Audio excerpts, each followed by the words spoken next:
this is well under what AR 500 plate's even good for at 50 yards, so I'm not going to hurt none of that if I wanted to run it on the plate later.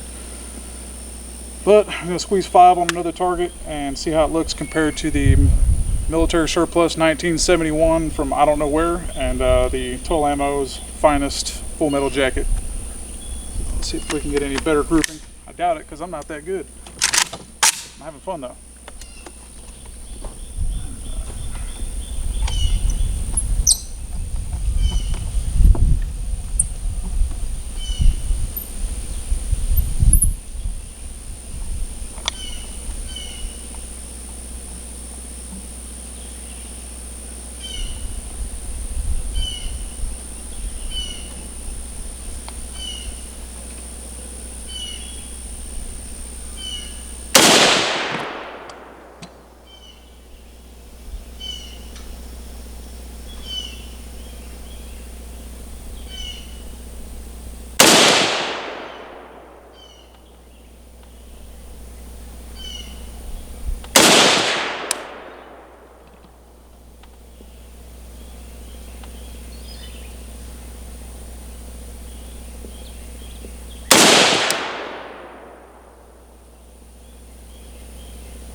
That's 5. Let's go down there and check it out and we'll wrap it up.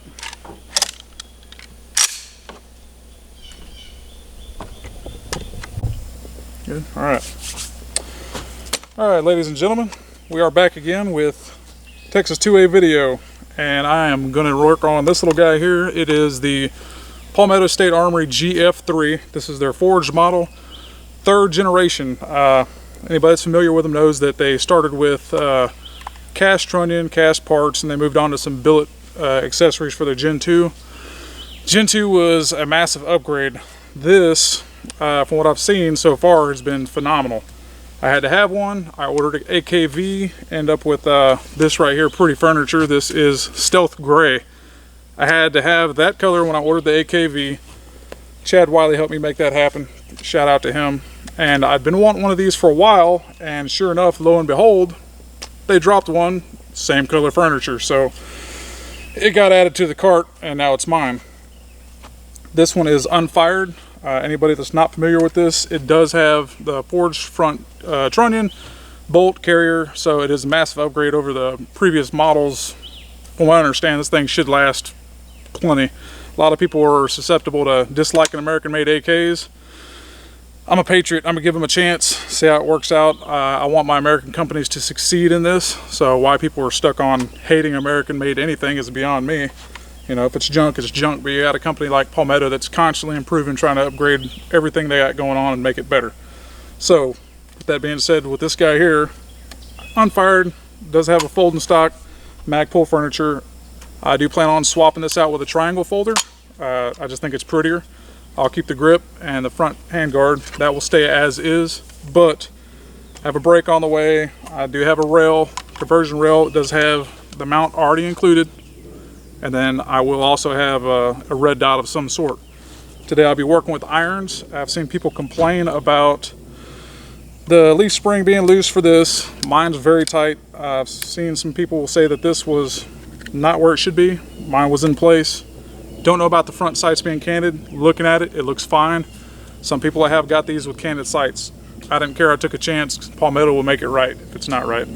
So, that being said, let's go ahead and take some ammunition here. I'm going to be trying out unknown mag. I don't know if it's Bulgarian or what. Very well built. And I've got some these little cheap guys here from Korea. This one, if you saw my KS47 video, was giving me problems. It's double 10 instead of it being a single solid piece like this guy here. I see them side by side. You can see where one side, this one, the used one that came with another weapon I got, is solid. This has 2 pieces of tin in there. You know, they can improve that if they wanted to, I'm sure. I also have Bulgarian 40s. Found the last 5 of these I could, and I bought them. I heard that the front clip on there can break. Compare that to this one here, which is a Magpul. It does have a little bit more up there to take care of that thing being abused, so I'll be careful with this, but I still wanted to try it anyway. But first shots should be interesting, because figure out what better way to shoot AK than just get to it and see if it wants to fire as fast as I can. Maybe, maybe not. So also I'm going to be see if I can convert this to left side charging handle. That way I don't have to mess with all this crazy stuff I don't like. So let's find out, shall we?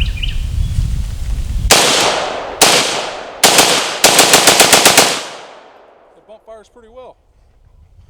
So without a failure yet, let's see if it blows up in my face.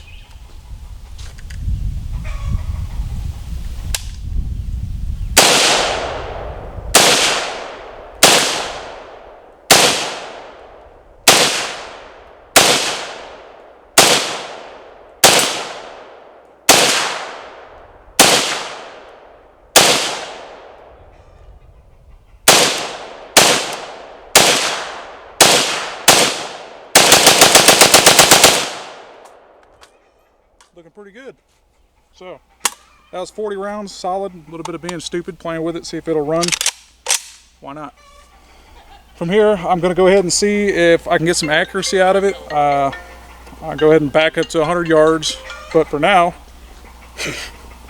we're going to see answer that call and go from there. Right now it's not bad at all. I have heard complaint of people being pinched on the cheek by this rest. The cheek weld, it's not bothering me. Maybe it depends on where you're at in relation to that. For me, it's, you know, some people are having problems, some aren't. So there's a mixed review on that. I'm happy with that right now. It wasn't bothering me. I was expecting it because I've seen people complain. But I'll go ahead and go check out what I've done on accuracy, see what these things are doing. I'm limited on this stuff here. This is full lead. Don't know how much I can do with that. I'm wanting to shoot these steel targets that I bought, and it says not to use stuff like this and this that I have steel cores or steel jackets. So I will tune back in and get back with you, and we'll see what this thing knows for accuracy. All right, good enough for me. All right, and we'll go. All right, point out some features on this thing before I move any further forward. You do have a sling point here, and there is a QD mount location here. It's not things that I use, but if anybody's curious, they are there, they're present. So far, one mag in plus a second off camera. I'll say that the handguard is doing its job very well. If anybody is curious about how hot this thing gets, I can't complain. Unlike some of these guys, it's one of my KS47s, have not reviewed this particular one yet, but this little thin handguard here does get very hot. Does not do a lot to help you out. So the Magpul furniture is doing a damn good job on that. Did drop it one turn on the front post. I was dead center right to left, so there was no canning for me. I did use my little handy dandy sight tool, 360 degrees up, and I was right dead center on target. So I'm gonna take some more shots, and I retract my previous statement. Trying to maintain accuracy. She's bumping me in the cheek a little bit harder than I like, so that just makes me look forward to the triangle folder a little bit more. So I can't complain about it besides that.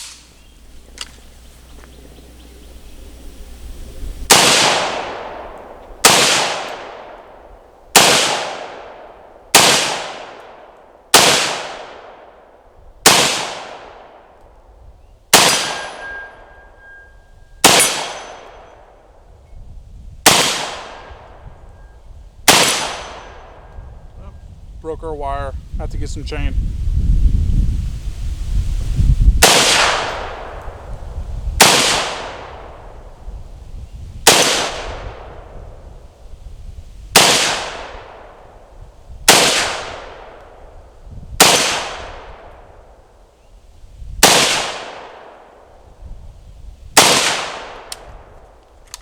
Might have to actually go ahead and remove one of the 4-inch plates that I'm having trouble hitting anyway with open sights and put the 8-inch plate on that. That'd be the smart thing to do.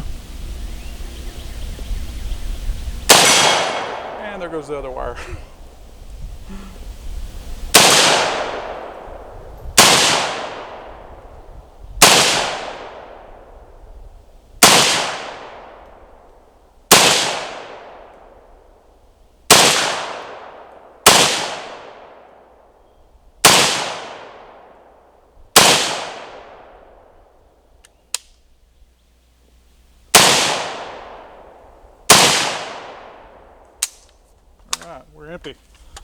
And I'm noticing if I don't quite reset enough, this thing is dragging because it's not resetting due to my own fault. I've done that twice now. It's not enough for me to complain about. I just need to get used to that.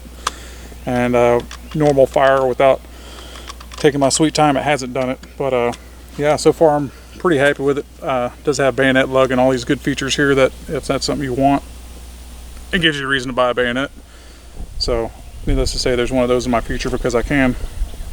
But right now we're going to stop and back up, and we're going to put this thing on a bench. My buddy here's got a sled, so we'll see what I can get accuracy wise, just for those that want to know, because people are very, very curious. I do have the tool ammo, which is just a full metal jacket, 122 grain. I did buy some of this stuff here, which is, you know, same thing basically, except for it does not have a steel core, steel jacket, or any of that. And then I've got a little bit of Monarch left, which is also 123 grain. It's a hollow point.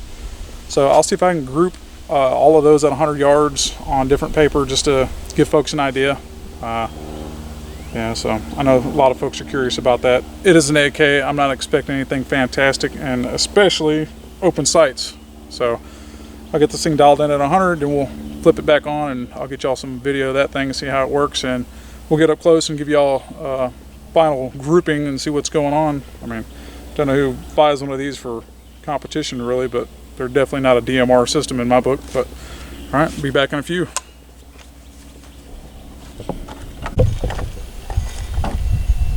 All right, we're back to 100 yards.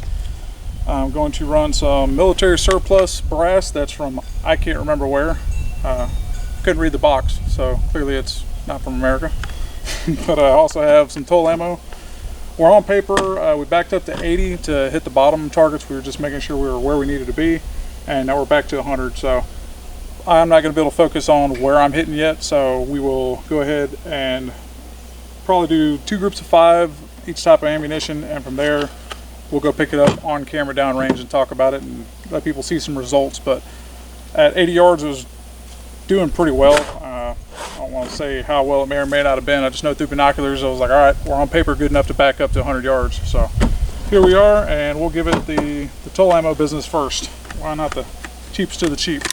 Not that my military surplus is probably much better, but let's see.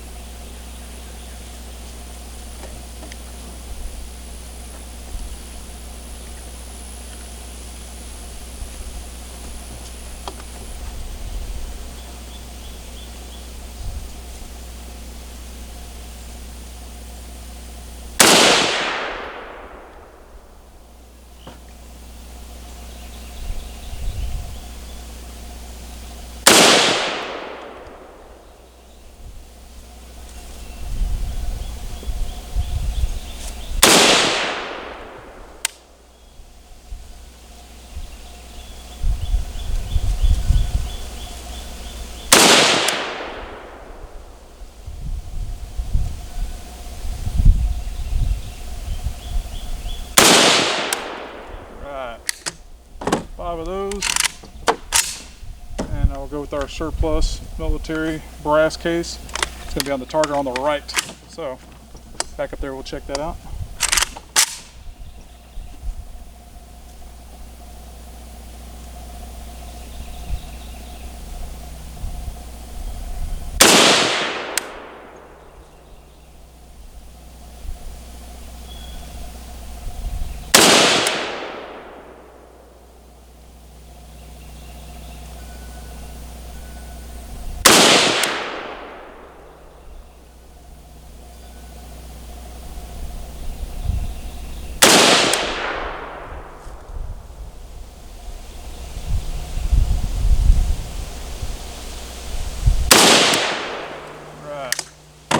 Times our target is covered by the front sight post, so you know I have no idea where that's at, but we're gonna go find out in a minute. All right, boys and girls, we're back here at our targets. About as expected. I did have a flyer for the toll ammo. Don't know where that guy went, somewhere that way. But this right here is not looking bad. I mean, I much prefer anything fixed, at least a 3-power Spitfire. So I mean, I'm not a massive fan of shooting irons. did its job if you're just trying to shoot stuff at 100 all day. But you can see the military surplus. I mean, it opens up a lot. I've never had luck with any of that. I would heavily like to try again with an optic. I do not have the rail yet. If I had the rail, I probably would have figured something out. Just don't have any way to mount it at this time. But I can't say I'm too upset about the toll ammo there. It usually doesn't do that well, so this right here, I'm sure between the, me controlling flyers and just not being one to normally sit from a sled, it did pretty well here. But if that gives you a general idea between the two pretty horrible ammos, that's good enough for me. I might back it up one more time and put some Winchester white box in it. That's not saying much. Winchester white box traditionally doesn't do me very well, but just for shits and grins, we're going to do one more, and we'll see how it opens up with that. All right. Good. All right.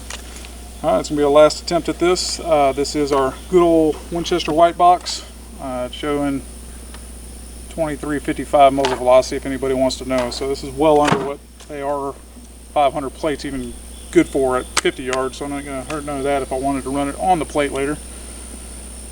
But I'm going to squeeze 5 on another target and see how it looks compared to the military surplus 1971 from I don't know where, and the Total Ammo's finest full metal jacket. Let's see if we can get any better grouping. I doubt it because I'm not that good. I'm having fun though.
That's 5. Let's go down there and check it out, and we'll wrap it up.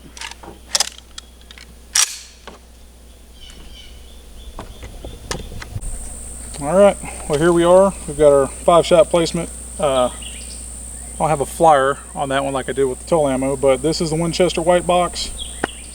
I mean, for being an AK, I'm not disappointed. The white box clearly shoots just as horrible as the military surplus. But all in all, I'm pretty happy with it. If you guys would like to see me put a real optic on this, some glass, let me know and I will. A lot of people are curious what you can actually get out of these without open sights, because people want to know, they're curious, they might want to use it for hunting. I'm a collector, so I'll just shoot this and have fun as I see fit. I don't usually do the whole hunting thing, but people got their different strokes. I did have to adjust the front post on this. See, when I was at about 50 yards, I had to go, once I came up, and once I backed up to the 100, I did have to do another full turnout. Other than that, right to left, I have not had to adjust this thing. The front side post on mine is not canted, so my roll of the dice on getting one that was or wasn't, that I was willing to send back if it was, it worked out in my favor. This thing, the action's pretty smooth on it. Action's gotten smoother. It is slowly riding home. It will catch right there. Everybody tells me it's normal. I'm not a massive AK guy, so I can't say or confirm or deny. I know in time it'll work its way in and stop from what I'm saying, but I have no complaints out of this, man. I will keep giving it the business and running it and having fun. And if someone, get enough people to say, hey, can you do me a favor and put that thing on the lead sled with some good glass and see what you can do with maybe some not crap ammo, which wouldn't be no big deal for me, to get out here and do that. I do have a friend of mine who's let me use his property to come out here and shoot. It's been a massive help because shooting at the range is limiting heavily, and I should be able to go back home and shoot my film in front of the camera in my office in there and keep it a lot shorter instead of having to roll in film after the fact of just some shooting at the range where people are firing and kind of killing the audio a little bit. I do have an improved audio system. Hopefully this is picking me up better. I don't know yet. This is the first time to use it, so hopefully it's just continuously getting better for those that want to see me talk and play with these things. I don't know how many people are wanting to see me push higher round counts. It's something I can work on in the future. But otherwise, hopefully you like what you saw today. I am not having anything to complain about except that trigger reset. It's firing slow. If I don't come off of it enough, it doesn't reset. But when I was firing quicker rapid succession, it was fine. So that's something that might break in and become perfect later. Great. But either way, I might do a follow-up video once I've swapped out my muzzle device. I got my rail, red dot. I think I got a Vortex spark on the way for that. I would love to swap this folder out, and I do want to convert to a left side charging handle, so I might have to do some cutting and get creative on this cover if I can't find one that's already situated. And otherwise, man, I'm not disappointed at all. Stay tuned with me, give me some time. I will be rolling in at some point in the next 2-3 weeks, hopefully the AKV footage, and from here I'm done with this, and I'm gonna be going over the review of my KS47 10.5-inch pistol, which I really like, and I also have the 8.5-inch. Accuracy, I don't plan to be so well on those. I do have a scope I can mount on it to, you know, just to get an idea. I'm not really expecting to be really impressed with a short barrel like that, but people want to know. I do wish I'd have brought the 16-inch rifle KS47 out, but I did not. So there's always the next time. But let me know what you guys think. If you love it, hate it, want to see more of it, don't be scared to let me know. All right, Texas 2A video out.